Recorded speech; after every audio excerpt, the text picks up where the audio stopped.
Hello students, welcome to AKS IAS. As part of our Q&A main series, we will be discussing this question today.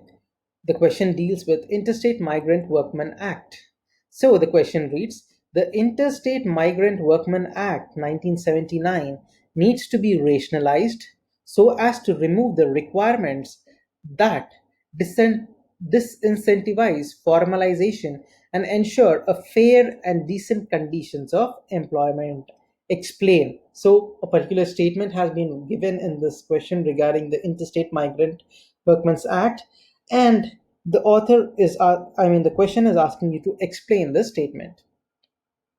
The key points which we have to have at our disposal to answer such a kind of question is: a key piece of legislation governing the interstate migrants in India is the Interstate Migrant Workmen Regulation of Employment and Conditions of Service Act 1979. So please understand the essence of this statutory legislation, which is regarding the regulation of employment and the conditions of service of this migrant workers.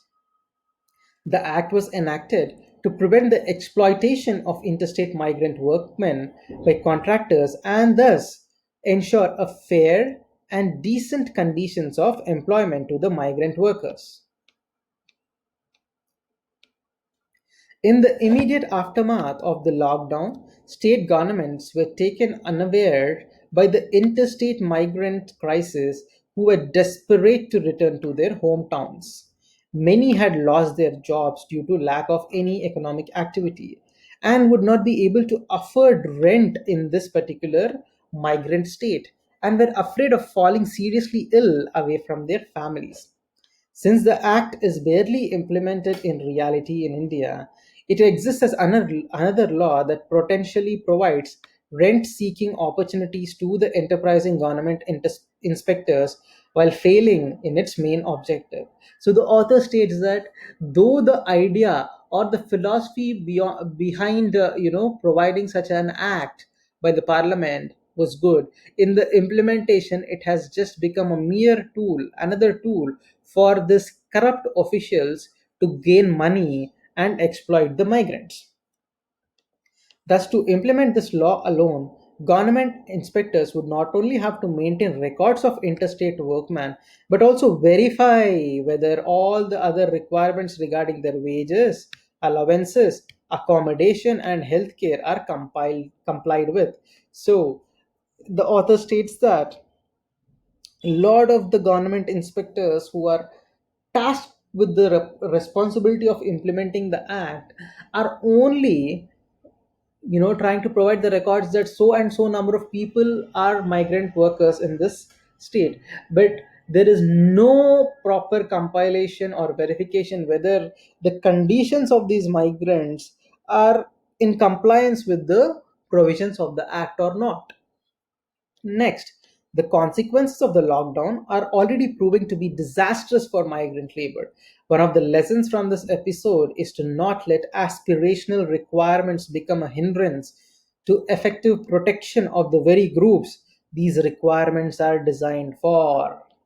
Okay, this will require a principled distinction between formalization and ostensible social welfare. Okay, while formalization seeks to make people or activities visible or legible, social welfare goes a step further by improving the situation of these people. Those in the formal sector, fewer than 10% of the workforce. So here you have to remember this astonishing fact that almost 90% of the workforce in India is in informal sector without proper social security, without proper conditions of working environment. Okay.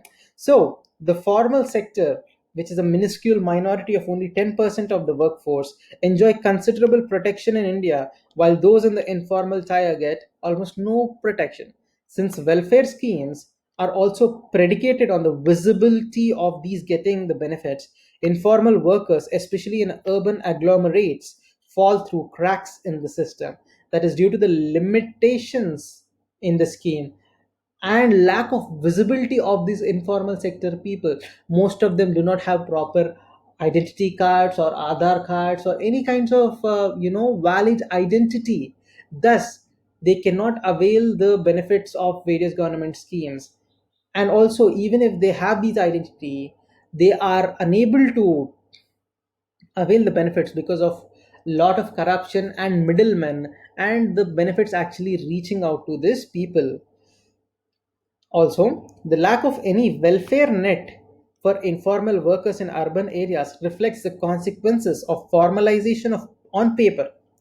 While farmers get cash transfers and laborers in rural areas have MGNREGA, there are hardly any schemes for informal workers in the urban area. So the author is trying to state that the workers in the informal sector in the urban areas are critically affected because there is no social security, there's no proper formalization. Even though on paper there is formalization, in reality there is no structured method of formalization of this workforce, and there is no proper scheme for them to avail in times of crisis. Okay.